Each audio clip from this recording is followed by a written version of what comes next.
संपूर्ण Bharat news channel में आप सबका स्वागत है। आज हम हैं बाबूवरही ब्लॉक पे और देखिए संपूर्ण भारत न्यूज चैनल के साथ आज आप लोग के माध्यम से, अपने चैनल के माध्यम से हम आप लोगों को रूबरू कराते हैं जो बेसब्री से इंतजार कर रहे थे बीडीओ साहब का। तो हम बीडीओ साहब के साथ हैं, मैं उनका परिचय भी लूँगा और साथ ही सर एक मालिक हैं इस ब्लॉग का, तो उनके माध्यम से हम सारी चीज़ पे डिस्कशन करेंगे और जहाँ तक शिक्षा जो हमारा एक मूल रूप है हमारे चैनल का, तो उस पर तो हम सबसे विस्तृत जानकारी लेंगे। तो सबसे पहले सर हमारे चैनल में राष्ट्रहित राष्ट्र समर्पित न्यूज है हमारा, उसमें आपका स्वागत है। धन्यवाद। और साथ ही सर मैं चाहूँगा कि आप अपना नाम जो है जनता मालिक के लिए बताएं, क्योंकि जनता जो है सिर्फ वीडियो साहब के नाम से जानते हैं, आपके नाम से जानना चाहिए। मेरा नाम राधा रमन मुरारी है और मुझे आपके प्रखंड में करीब 6 महीना हो गया यहाँ पदस्थापित हुए। पूर्व में मैं वैशाली जिले में था पदस्थापित। तो यहाँ जो पूरे प्रखंड का जो क्षेत्र है, तो लगभग क्षेत्र का भ्रमण कर चुका हूँ मैं। जो स्थानीय चीज़ें हैं, जो समस्याएं हैं, उससे अवगत भी हूँ। और खासकर हम लोग जब फील्ड वर्क करते हैं तो प्रयास करते हैं कि लोगों की से भी फीडबैक लें कि क्या समस्याएं हैं, उनको जो सरकार का योजना है, जो लाभ है, उनको समुचित मिल पा रहा है कि नहीं मिल पा रहा है।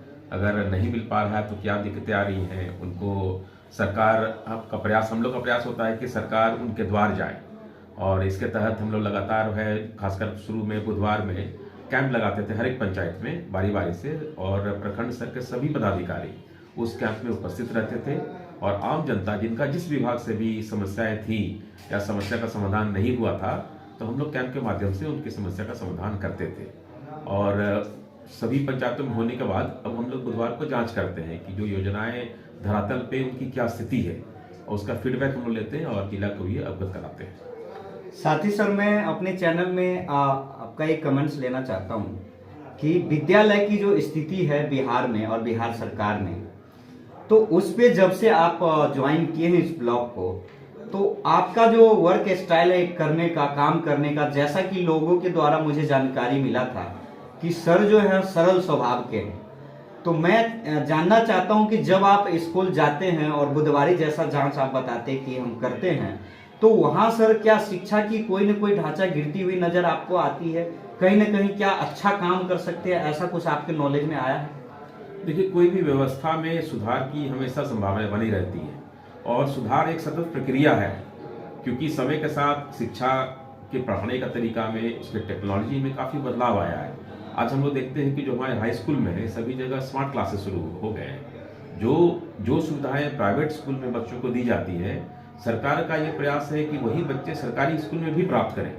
और हम लोग जब जांच में जाते हैं तो खासकर चूंकि सरकार की योजनाएं होती हैं कि आपको MDM है, जो मध्याह्न भोजन दिया जाता है, उसकी गुणवत्ता हम लोग देखते हैं। कई स्कूलों में प्रयास करता हूँ कि मैं खुद बच्चों के साथ बैठ करके भोजन करता हूँ कि भोजन जो उनको मिल रहा है वो गुणवत्तापूर्ण है कि नहीं है, साफ सफाई है कि नहीं रसोई में। साथ ही साथ जो शिक्षक हैं वो वहाँ उपस्थित हैं, बच्चों का कितना प्रतिशत उनका अटेंडेंस वगैरह हो रहा है। तो इस पर भी हम लोग का प्रयास होता है कि लगातार हम लोग इसकी मॉनिटरिंग करें, ताकि जो टीचर्स हैं वो भी उसमें अपना ध्यान दें पढ़ाने में, और साथ ही साथ जो मूलभूत सुविधाएं हैं स्कूल में उसका भी मेंटेनेंस हो। वो भी एक बच्चे जो है वहाँ जा रहे हैं उनको सुविधा मिलनी चाहिए। खासकर छोटी छोटी चीज़ें होती हैं लेकिन वो इम्पोर्टेंट होती हैं, जैसे पीने का पानी स्वच्छ वहाँ उनको मिलना चाहिए, बच्चे और बच्चियों के लिए शौचालय अलग होना चाहिए, और साफ सफाई होनी चाहिए। क्लासरूम के अंदर जो है वो सफाई होनी चाहिए। बहुत सारे जो टूल्स और टेक्निक्स का इस्तेमाल किया जाता है पढ़ाई करने में, उसका इस्तेमाल होना चाहिए, क्योंकि बिल्कुल पुराने ढर्रे पे ही अगर हम लोग पढ़ाते रहेंगे, शिक्षक अपने आप को अपग्रेड नहीं करेंगे, तो बच्चों में गुणवत्ता नहीं आएगी। तो इसके लिए सरकार भी ट्रेनिंग देती रहती है, शिक्षकों को लोग अपग्रेड करते हैं। और कई विद्यालय मैंने देखा है कि शिक्षक भी खुद इंटरेस्ट लेते हैं। कुछ विद्यालय में साफ सफाई बहुत अच्छी है, कुछ लोग मैं देखता हूँ मैं गार्डन वगैरह भी बनाते हैं, अच्छा बागवानी का भी रखता है, तो माहौल बड़ा अच्छा होता है। कुछ जगह हाँ हमेशा प्रयास की आवश्यकता होती है कि जहाँ पे कुछ कमियाँ होती है तो हम लोग उसका कंप्लेंट भी जिला स्तर तक पहुँचाते हैं, और जो उनके यहाँ HM होते हैं उनको भी हम लोग अवगत कराते हैं कि ये खामियां मुझे नजर आई हैं, इसको आप यथाशीघ्र इसको सुधार कर लें। तो देखिए सर जो शिक्षा पे जो अपडेट दे रहे थे मुझे जैसा लग रहा है कोई बड़े पदाधिकारी की जो सोच होती है ना, ऐसा सोच लेके मुझे लगता है इस बाबूवढ़ी में जितने भी विद्यालय है उसका कल्याण करने के लिए कहीं ना कहीं सर रोड मैप अपने माइंड में तैयार कर लिए हैं, और ये बहुत अच्छा बात है। और जैसा कि सर बताए हैं, तो अब मैं सर का दूसरा कमेंट्स लेने जा रहा हूँ कि सर मैं चाहता हूँ कि जो पंचायत प्रतिनिधि है आपके यहाँ, उसके द्वारा जो काम होता है और जो जनता आपके ब्लॉक तक पहुंचता है, आवेदन पे आवेदन इस रूम में इस रूम में इस रूम में देता है, तो उस पे क्या कभी आप समय निकाल के उसका एक रोड मैप लेते हैं कि कुछ न कुछ जल्दी होना चाहिए? इस पे क्या कहना चाहते हैं? बहुत अच्छा प्रश्न आपने किया है। एक हम लोग सुबह सरकार से निर्देश भी है। अभी तक होता क्या था कि चूंकि 20 पंचायत हमारे यहाँ प्रखंड में है, तो जनता को प्रखंड तक आना पड़ता था सभी छोटे छोटे कामों के लिए। हम लोगों ने प्रयास किया है कि हर पंचायत में, पंचायत भवन में आरटीपीएस काउंटर वहाँ चले और चालू हो। कुछ जगह पे दिक्कतें हैं, उसको भी हम लोग समाधान करने का प्रयास कर रहे हैं। तो आने वाले दिनों में आपको ये नजर आएगा कि हर पंचायत में आरटीपीएस काउंटर खुल जाएगा और जनता को अपने पंचायत से बाहर जाने की आवश्यकता नहीं पड़ेगी।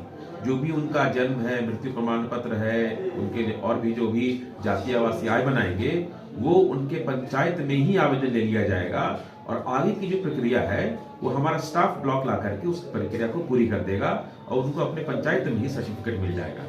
तो ये प्रयास हम लोग का है कि जो खासकर पंचायत सरकार भवन का जो निर्माण हुआ है, अभी 6 जगह है और 9 जगह प्रक्रियाधीन है, तो उसमें वो मिनी ब्लॉक का कॉन्सेप्ट है कि हर पंचायत का जो पंचायत सरकार भवन है वो एक मिनी ब्लॉक की तरह काम करे और पंचायत के लोग को अपने पंचायत के अंदर ही जितनी भी सेवाएं हैं सरकार की वो वही मिल प्राप्त हो जाए। तो बहुत जल्दी ही सभी पंचायतों में चालू हो जाएगा। साथ ही सर मैं लास्ट एक डिस्कशन करूंगा कि आप में एक बहुत बड़ा गुण है जो कि आप छुपाए हुए थे और बंद कमरे में बांट रहे थे, और आज हम लोग जो है उसको देखे हैं और ऐसे लोगों से मैं मिला भी हूं। जैसा कि मैं देखा हूं कि सर एक विकलांग जो आया था, तो एक उसको आप खुद से देखे हैं, सारा पेपर वेरीफाई किए हैं, और ऑन द स्पॉट जो ये काम करने का आपका तरीका जो हम लोग खुद देखे हैं सर, मैं शौक हूँ। तो ये आपका एक अपने वर्क स्टाइल में एक अलग मॉडल नहीं लग रहा है? नहीं, कोई अलग मॉडल नहीं है, क्योंकि जो विकलांग पेंशन होता है उसके पदाधिकारी प्रखंड विकास पदाधिकारी होते हैं, स्वीकृति पदाधिकारी, तो हमें ही स्वीकृत करना होता है, हमें कहीं आगे अग्रसारित करने की आवश्यकता नहीं पड़ती है। तो मेरा ये प्रयास होता है कि जो भी लाभुक होता है उनको बेवजह परेशान होने का जरूरत नहीं पड़े कि उनसे आदेश लो, उनसे जांच कराओ। जो सर्टिफिकेट वो लाते हैं मैं उनके जांच कर लेता हूँ, पर जो व्यक्ति है उसको प्रत्यक्ष रूप में मैं देख लेता हूँ कि अगर वो विकलांग है और जो मानक जिसके तहत उनको पेंशन मिलता है 40% से ऊपर होना चाहिए, अगर वो विकलांगता है तो मैं ऑन द स्पॉट उनको स्वीकृति दे देता हूँ ताकि फिर उनको भटकना ना पड़े, उनका पेंशन चालू हो जाता है। साथ ही सर किसी ने मुझे ये बताया कि आप जो है अभी ताजा की घटना है लास्ट, कि आप किसी विकलांग के घर चले गए थे उससे मिलने के लिए, कि सही में विकलांग है कि नहीं है? नहीं, अगर ऐसा होता है कि कोई विकलांग मान लीजिए बिस्तर पे है, आने में सक्षम नहीं है या गरीब है, उसको दूरी है पंचायत से आने में, तो ये भी निर्देश में दिया हूं कि अगर कोई ऐसा आवेदन आता है जहां पे विकलांग खुद ब्लॉक प्रखंड नहीं आ सकते हैं तो मैं उनके घर जाकर के सत्यापन कर लेता हूं। आप खुद जाते हैं सर? बिल्कुल, मैं भी गया हूं। अगर मैं नहीं किसी कारण से जाता हूं तो मेरे प्रतिनिधि जो है वो जाकर सत्यापन करते हैं। बस प्रयास में रहता है कि मैं खुद जाकर एक बार उनसे मिल लूं, क्या उनकी समस्या है, क्योंकि एक छोटा सा मदद सरकार की तरफ से है, तो हम लोग का प्रयास होता है कम से कम वो मदद तो हम उनको दे पाए ताकि उनको कुछ फायदा हो जाए, जो भी उनकी जरूरतें हैं, छोटा जो पेंशन है उससे उनको फायदा हो। तो चलिए, संपूर्ण भारत न्यूज चैनल में सर जो हैं बहुत अहम बात हमारे चैनल को बोले हैं, और एक बहुत बड़ा अपने चैनल में मैं अभी तक रोल मॉडल ले रहा हूं सर का और अपना रहा हूं कि एक बड़े पदाधिकारी जो ब्लॉक में है, वीडियो साहब है, विकलांग की जो प्रक्रिया होती है, विकलांग को जो अनुदान मिलता है उसको वो खुद से अपनी नज़रियों से वेरीफाई करते हैं। तो ये बहुत बड़ा मैसेज है आप लोगों के लिए कि ऐसा अधिकारी आपको मिला है, और अधिकारी तो दूर, करप्शन पे जबरदस्त लगाम लगाने की सर की ये जो ठप्पा है और तैयारी है, इसको संपूर्ण भारत न्यूज चैनल हमेशा सलाम करेगा और समर्पित रहेगा। और सर के प्रयास को, सर के द्वारा किए हुए काम का जो हम लोग जो हैं डीएनए टेस्ट भी करेंगे, जब स्कूल जाएंगे, गांव में घूमेंगे, तो ये सारी चीज़ को हम टैली करेंगे और सर का जो स्टेटमेंट है उस पर हम लोग कहीं ना कहीं इसकी सत्यता तक पहुंचेंगे और आप लोगों को बताएंगे। तो सर दोबारा से मेरे चैनल में आपका एक बार फिर से स्वागत है और बहुत बहुत धन्यवाद कि आप हमें समय दिए। बहुत बहुत धन्यवाद। Thank you sir.